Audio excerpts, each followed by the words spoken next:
Beruchim haboim. Welcome everyone. We're about to begin Be'ezras Hashem together on Daf Chav Gimel Amud Aleph at the very top the new Gemara. At the end of last time we learned the Mishnah that states in regards to making the pasin la beirois, what can it go ahead and enclose? What type of water source? So we have two different types of water sources: a be'er, a natural water source like a spring, and we have a bore, that which was dug up by a man-made hole, and either a person manually brought water there, or it was gathering water from the rain. Al kapanim, what can the pasin le beirois encircle? So according to Rabbi Akiva, it can encircle a be'er, whether the be'er is going to be the rabbim or for yachid. But when it comes to a bore, only a bore shall rabbim. Why? Because a bore shel yachid, since a bore can become dried up, a person might be liable to then go ahead and use those mechitzos even though there's no water there. And therefore, they only gave the dispensation, the kula, when you have water. But a bore derabim, although it could dry up, but then people will remind each other that you cannot carry there. So Rabbi Akiva says you can go ahead and make the pasin the beirois for be'erois, bein the rabbim, bein be'yachid, or a bore only shel rabbim. Whereas Rabbi Yehuda ben Bava is stringent, and he says the only time you can make pasin the beiros is a bore de rabbim, because even a be'er de rabbim, because even a be'er can sometimes get dried up, even though it's infrequent and doesn't happen very often, but it is a possibility. And therefore he says a be'er de yachid you cannot make pasin the beiros, and certainly boros you cannot make. What can you do? You have to make regular walls. Says the Gemara, Omar Rav Yosef, Omar Rav Yehuda, Omar Shmuel, halacha ki Rabbi Yehud ben Bava. The halacha is stringent like Rabbi Yehuda ben Bava, only indeed, like he said in the Mishnah, be'eros de rabbim. V'omar Rav Yosef, Omar Rav Yehuda, Omar Shmuel, lo hoisru, lo hutru b'asei beirois, ela lebe'er mayim chayim bilvad. Another statement that they said in the name of Shmuel, that they were only matir pasin la beirois for a be'er mayim chayim, for a spring, a natural water source. So here we have two statements that seem to be a little bit, one is superfluous, because if indeed the halacha is like Rabbi Yehuda ben Bava, then that already means that pasin la beiros can then encircle only a be'er de rabbim. So why do we have to mention the name of Shmuel that they were only matir pasin la beiros for a water source that is natural? That means a be'er. Says the Gemara v'tzricha, and we need both statements. Diashma in halacha Rabbi Yehuda ben Bava. If I only had the statement that the halacha is like Rabbi Yehuda ben Bava, then hava amina the rabbim afim mechunasim, that the halacha is like Rabbi Yehuda ben Bava, and you can even use a bor de rabbim. But he says bor, he says be'er de rabbim. Says the Gemara, v'hai dektani be'er harabim la'pukin Rabbi Akiva. He only said be'er de rabbim to exclude Rabbi Akiva. In other words, he was emphasizing be'er to exclude Rabbi Akiva, but not because it has to be be'er. It could even be a bor, so long as it is the rabbim. Kamash malon deloy hutru pasei beiros ela lebe'er mayim chayim. Kamash malon, we learn out from here that indeed that the laws of Rabbi Yehuda ben Bava, specifically when it's going to be a natural water source like a be'er mayim chayim. So therefore we need both statements. Then just teach that statement alone, that you have a be'er mayim chayim, and that's going to be a water source that's permissible to make pasin the beiros. V'yashmin be'er mayim chayim, if I only heard that statement, hava amina lo shno de rabbim v'lo shno de yachid. I might think that even a yachid, even a natural water source, der yachid, a be'er shel yachid would be considered to be sufficient and permissible to make pasin the beiros. Kamash malon halakhi Rabbi Yehuda ben Bava, that it has to be be'er harabim. The Gemara now brings the next Mishnah. This Mishnah now focuses on a karpef. When it comes to a karpef or a gina, so midi araisa, you have it enclosed by fences. There's no reshus harabim whatsoever. Midi araisa is not a reshus harabim. However, since these are places that are not normally used for residential purposes, a karpef is usually used for storage of wood, which is outside of the city, and a gina, of course, is for planting a garden. So therefore, Chazal were concerned that if we enable a person to then use this area and metalta within it, so then they might confuse it with a Rishus Harabim. So therefore, they made it into a karmelis and said you cannot metalta more than Daled Amois in the karpef. And you cannot metalta from the outside, the Rishus Harabim, into the karpef, or from the karpef outside, because that also, since it has a din of a karmelis, is prohibited. So that which is going to be a karpef, and there's going to be defining what exactly is the karpef, the dimensions that are permissible. But if it's going to be a karpef, in certain circumstances, it's going to be a din of a karmelis. And that's what our mission now discusses. In addition to the previous statement that Rabbi Yehuda ben Bava made in our previous Mishnah, that he was machmir and stated that you can only have pasin laberos, encircling a be'er mayim shel rabim. So here is also machmir another statement. Hagina v'hakarpef shehein shivim amma v'shirayim. A gina, a garden or a karpef that has the dimensions of 70 amos and a little bit more in a fraction. Al shivim amma v'shirayim. That is by 70 amos and a fraction. Hamukafois geder gavoya asar tfachim, that is encircled with a fence of 10 tfachim high. Metaltalim besoicha, you can go ahead and metaltal within that karpef or that gina. Ubilvad sheba shomira oy beis dira oy shedei smucha leir, provided that it's going to be used for residential purposes. Either for a shomira means somebody's a shomer, he's guarding, and therefore it's like a place where he stays, a hut for the shomer, or it actually a place where people live, a beis dira, or it's close enough to the city, the karpef, that people then are using it on a regular basis. Otherwise, he says, you cannot go ahead and metalta within this karpef if it is going to have such a dimension. Now, the dimensions that he mentioned is 70 v'shirayim by 70 v'shirayim. That really is the classical Beis Sosayim in a square, because Beis Sosayim is 100 by 50, coming out to be 5,000 square amos.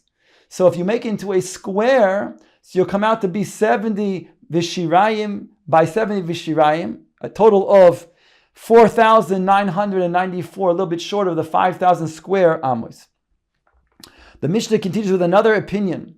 Rabbi Yehuda Omer afilu ein ba elabor v'shiach u'ma'are metaltlim mesoicha. Rabbi Yehuda says it doesn't need to have any component of a dafka, of a resident, in that sense that we mentioned just now, in the opinion of Rabbi Yehuda ben Bava, as a beis dira, for example. He says it can be even a bor, a shiach or ma'ara, something that's dug for a water source. That's enough to give it a status that it's connected to the residents, because it's going to then be used bikavius for the people who live nearby. Therefore, such a karpef, you go ahead and metaltil besoicha, even if it has just that, the bor alone. Now, that is the same opinion, again, as Rabbi Yehuda ben Bava, in the sense that only if it has such a residential element can you go ahead and metalta within it. Mashma, however, that beyond that, you will not be able to metaltal if it's going to be a greater area than the shivim amma v'shirayim by shivim amma v'shirayim. This is in contrast to the next opinion. Rabbi Akiva Omer, afilu ein bo achas mikol eila metaltim b'soicha.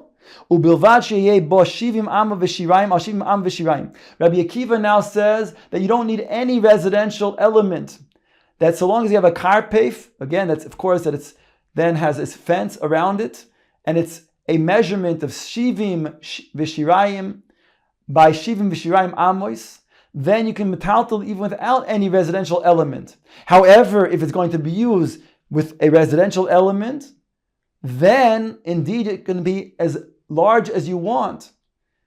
So Rabbi Akiva is arguing on Rabbi Yehuda ben Bava as well as Rabbi Yehuda.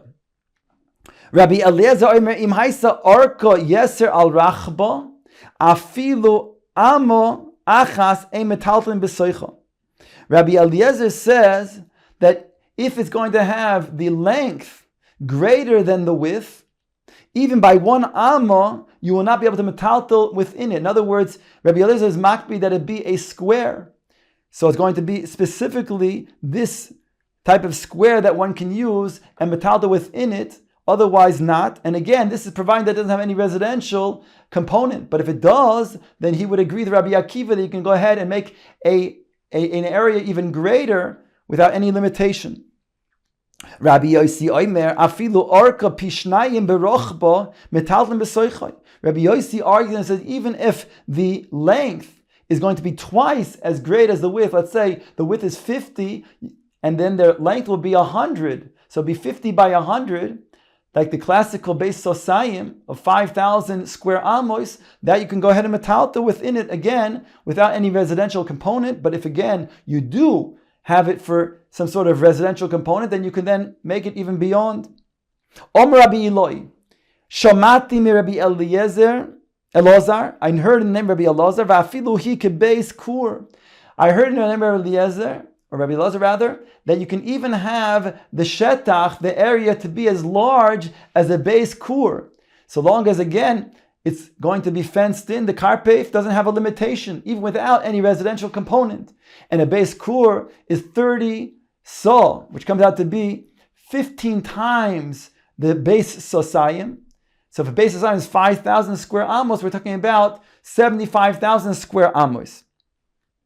V'chein, that's the first thing that he heard in the name of Rabbi Elazar. The second thing, v'chein shamati mimenu anshe chotze sheshochach echad mehen v'lo eruv beisoi osem lahachnis lo hitzi lo aval lahem muter.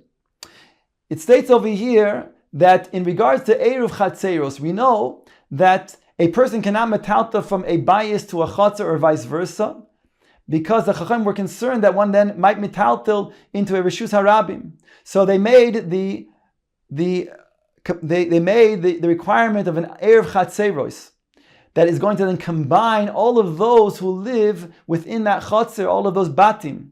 So what happens when everybody combines to make an eruv chatzeros except for one resident? He doesn't. And now Shabbos comes, you can't make an eruv chatzeros on Shabbos. So what do?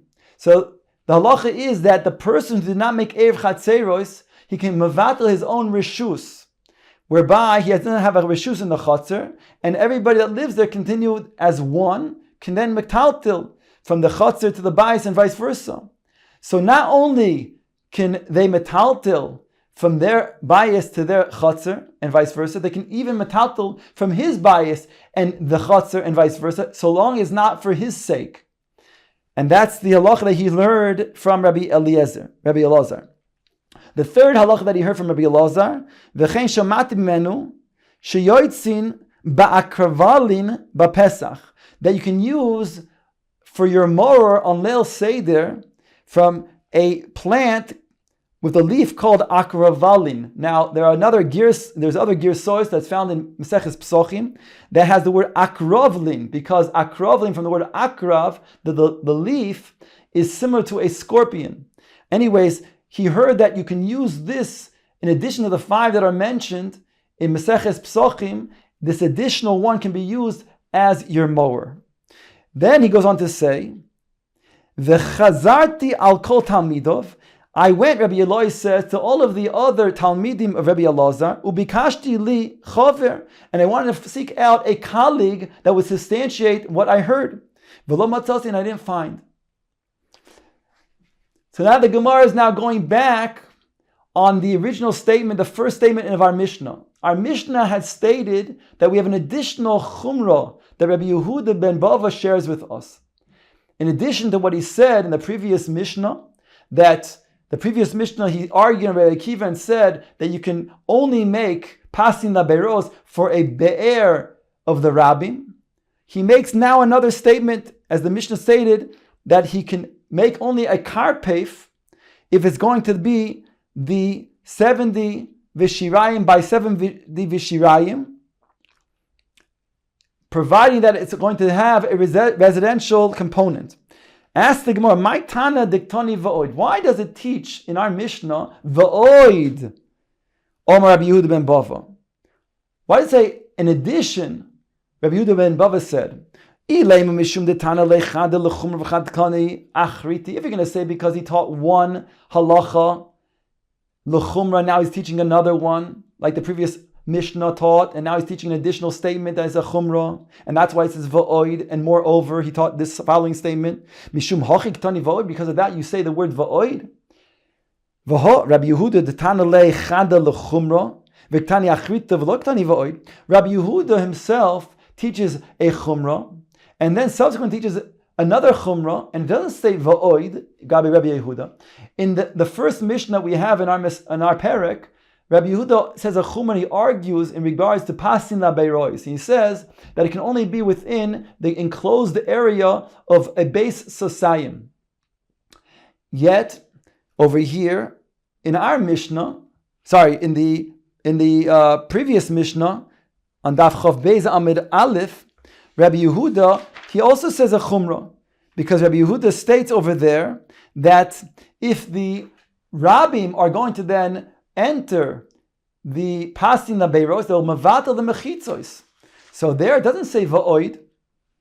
Answers the Gemara, hasam afsakua rabbanon hachal afsakua rabbanon. The difference is, says the Gemara, is because over there, in regards to Rabbi Yehuda, the Rabbanon argued on Rabbi Yehuda's statement in the first Mishnah. Therefore, when it states Rabbi Yehuda's opinion again in the subsequent Mishnah, then it doesn't say the word va'oid. Masha'en kain over here, there is no argument. Rabbi Yehuda ben Bava says his din in the previous Mishnah, and then over here he says the Mishnah, and he says another chumrah. Ask the Gemara, v'kol heicha de'afseku rabbanan v'loktani va'oid. Every time where there's the rabbanan are mafsik and they argue and they explain and make a detour, so to speak, and then it teaches the person's opinion, the other Tana's opinion again, does it mean that you then do not say va'oid? Says the Gemara, we have a precedent that does say va'oid. V'ho Rabbi Eliezer de Sukkah de Afseku Rabbanon Viktani va'oid. There in Masechet Sukkah in the second parak, Rabbi Eliezer says that one must eat 14 su'udos in the Sukkah. On that, the Chachamim argue. Then Rabbi Eliezer says another halacha, that if a person does not eat the first night in the Sukkah, which is required, which is in addition to the 14 sudos, the first night, if he didn't eat on that night, we make a hekesh of ba'erev toichlu matzois on Leil Seder. We make a hekesh of Yud, of Tesvav Nisan to Tesvav Tishrei, that one must eat in the Sukkah on Tesvav Tishrei. If he did not eat, then he can go ahead and be mashlim by eating on Shmini Atzeres, and that will then mashlim the sudos. Biktani, and there it does teach va'oid, even though the Chum are arguing. Answers the Gemara, Hasam b'milsei hu da'afsekua, hacha b'milso achriti afsekua. Over there, in regards to Rabbi Eliezer, the Chachamim were mafsik. They argued within the Indian of su'udos. So then when Rabbi Yehuda then says an additional halacha, then it says va'oid, because it's in regards to the same subject of su'udos. Masha'enkin Rabbi Yehuda. Rabbi Yehuda's first statement was saying a chumrah in regards to the area of passing the beiros that is limited to base sosayim. The second, after the Chachamim argued on him, then he brings a different matter, a different subject, as Machmir, and says that in regards to making a passing the beiros, if the rabbim are then boking boy, it's mevatel and mechitzos. That which it states over here, Rabbi Yehuda ben Bava made a statement l'chumra in the previous Mishnah without any interruption. Then Rabbi Yehuda ben Bava, it says va'oid in this next Mishnah, even though it's a different subject. So it comes out that if it's going to be a different subject, but there is no interruption, so then, like Rabbi Yehuda ben Bava, it's going to be va'oid. We can say another chumra that he stated.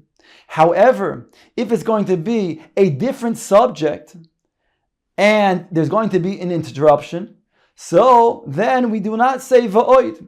And that which it states over there, Rabbi Eliezer, it's the same subject, and therefore can say va'oid.